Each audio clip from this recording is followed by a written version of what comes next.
Hey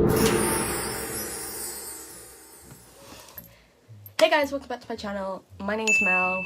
This is my mom. Today I'm going to be asking my mum what it's like to have a child with mental health problems and how it's difficult for you.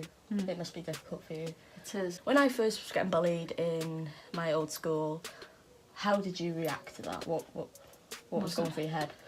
I wasn't very happy about it, so I had to go up to the school and make sure something was done about it. But then nothing was done about it because the teachers were just... I'm not going to say the word, but yeah. So when I was in hospital over Christmas, you remember that? What did you think? Because you didn't find out I was getting bullied till after that, did you? No. So I was wondering what was going on. Why is Melissa having pains in the stomach, getting anxious? I had to find out, so I went to school and I made an appointment to see the headmaster. because I was getting pains in my stomach and my back, and it made me wonder what it was. It was really, really bad that I had to go to hospital, had to have loads of tests done, but they couldn't find out what it was. And then I remember waking up and being in hospital bed and having loads of the doctors around me and having their clipboards asking me questions, and I was scared to admit that I was getting bullied because I thought I would be judged for that. I don't know why, that was just me. So after the hospital, I was off school for a couple of months, wasn't I? I got her into another school, Cluedo. Which was the best choice I have ever made.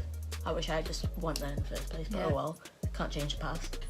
So after that happened, and I was referred to this place called CAMS, which is a mental health team, which kind of gives you therapy lessons, and it gave me family therapy lessons because we had Issues. We didn't know how to react around you.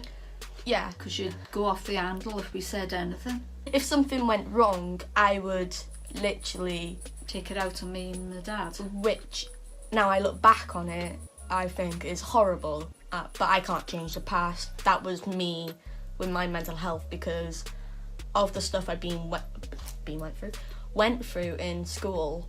I felt like all this anger was finally coming out. Years of being, 2-3 years of anger built up is finally getting let out, but on the wrong people.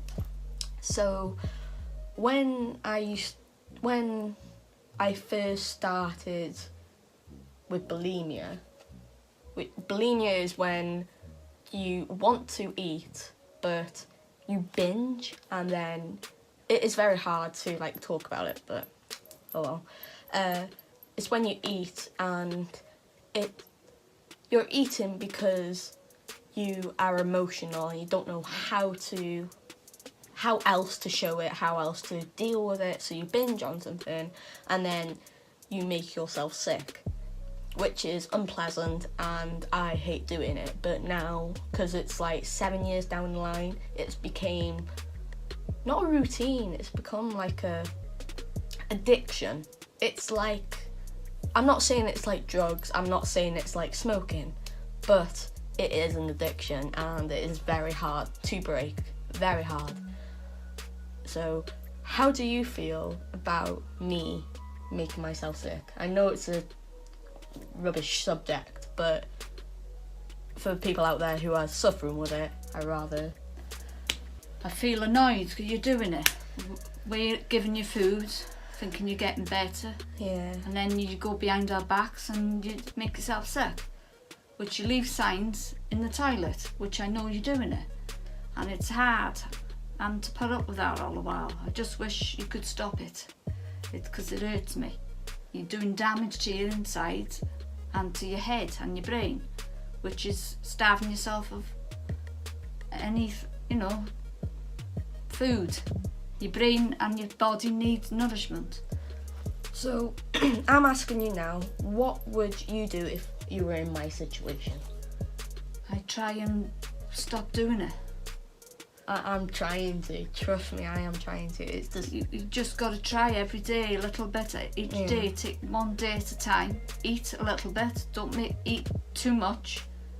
And, try and get some help off these mental health people. when they decide to give me an They're appointment. not very good. They're not there all the time. You got to try and do it yourself. Because I've been seeing them for most of my teenage years and going into adulthood now. When did I get diagnosed with an eating disorder? A few years ago, wasn't it? It's more than that. Well, When I whatever first it was, started- When I first started high they school. haven't done nothing about it, have they? So basically, when I've started high school till now, I'm 19, and I'm still suffering. I'm better. I think I'm better than I was a couple of years ago. But you got to stop doing it because Yeah. it's not doing you any good. Because at the start, I was basically not eating at all. I would refuse to eat. I'd hate eating out.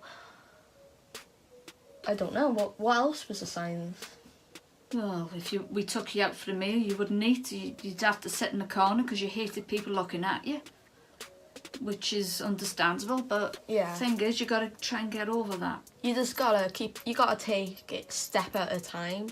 So like yesterday, me and my mum went out to Bellis's, which is a garden centre, and we just had something to eat. We had a bowl of soup. We sat not in a corner, but we sat at the back. I sat facing the wall, so I felt comfortable. I was eating the soup, and boom. I think that is an achievement. It is. I know it's something small and it's not that big, but I don't know what Better than nothing. It's better than nothing, and if I keep on doing that, surely I'm showing signs of recovery. But recently, well, a couple of months back in March, I was on my way home from London, seeing Billy and all them, and I had a seizure. So I didn't know, obviously, I was having it at the time. So I was in Stoke at the time. I got sent to hospital. My dad came and got me, and then after that I would have one each week. So it became worrying. What was it like for you? Very worrying. Didn't know what to do. Panicking all the time. If you go into a fit, we waited ages to be seen by the doctors. She ended up going to A&E 3 times. Waiting 6 hours in one sense. It's a long time. And then she finally got an appointment, and she's been diagnosed with epilepsy, which she's on medication at the moment. She's waiting to go and get an EEG on her head and an MRI scan to really find out why she's having these fits. But I think it's something to do with her eating. It's causing chemicals over the brain, so well, I can't understand, electrical things in your brain that's causing it. Exactly what I was going to say, because I've been saying to my friends, I feel like it is something to do with my eating. It is. Yeah. It's causing your brain a lot of strain, and you need to stop making yourself sick. But it's hard. It's like an addiction, and I'm sure if you had an addiction, I don't know, what do you love? Me? Yeah. Food. Wow. So Watching films, that's another addiction. I love watching you films. love watching. Oh, I do. I adore films. But say, I know it's a different subject, but watching films, say if you watched films all day, every day, and that was your routine, it is hard to break. Yeah, it is. Very hard to break. So with eating, bulimia, it is hard to break. You cannot just put a pin in it and it'll explode. It doesn't work like that.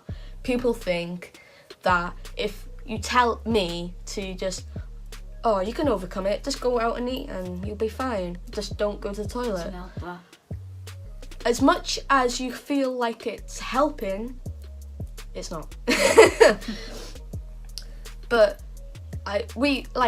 it took me a long time to understand that other people don't understand what is going through my brain. I thought, like, when I was really bad, had anger problems and taken it out on my mum, I thought, like, she wasn't listening to me, she didn't understand me, she didn't want to know what was wrong with me. It felt like I didn't care. But no, like, she didn't care, sorry. But that was because of this. Yeah. That was what was going through my mind. It was like a cycle of people. It felt like people were hating on me again. But this time, I had an answer back. And it just became a cycle. So, but now, I know that it's hurting you. It is hurting Dad. And now, it feels like I'm putting pressure on them. I had a seizure yesterday. Yeah, let's talk about what happens a seizure, if you don't mind. What happens when I have a seizure? The steps. You just sit there and you look into space, and then your eyes start rolling in your head. Rolling back. Yeah. And then your legs go and your arms go. Oh, dear. And then all the noises from your mouth and they're all dribbling. And then after a while it stops, and then you gradually come around and you're wondering where you are. Sometimes it lasts longer than 10 minutes. Just depends. But it's hard trying to cope with all that, but I'm getting used to it now. Are you sure? Because my son's got it as well, so it doesn't help. I've got 2 children with epilepsy, which is hard on a person, but what can you do? You've got to put up with these things. So as soon as she gets help, I think she'll be alright. This is why I look up to her. So, when you go into work, do you ever feel worried? Do you ever talk to your friends about it? Talk to my friends about it. I've got a friend that she knows what I'm going through. Oh, Sharon, yeah. she's been through an eating disorder herself, and she tells me, you know, she's got a sister with epilepsy. She has to be a carer. She knows exactly what I'm talking about, and that's why I look up to her. She's one of my good friends. Oh, that's what you need. So you need to get on with your life now. Find a nice job, and then you can start travelling. How do you know about my life? But yeah, that was basically the video. Thank you very much. Thank you very much for. So that was my mum. Yeah. So I'll see you next time. So make sure you like. Hey. Make sure you subscribe. Hey. And make sure you share with your friends. And I'll see you next time. Ciao, ciao. Bye. Keep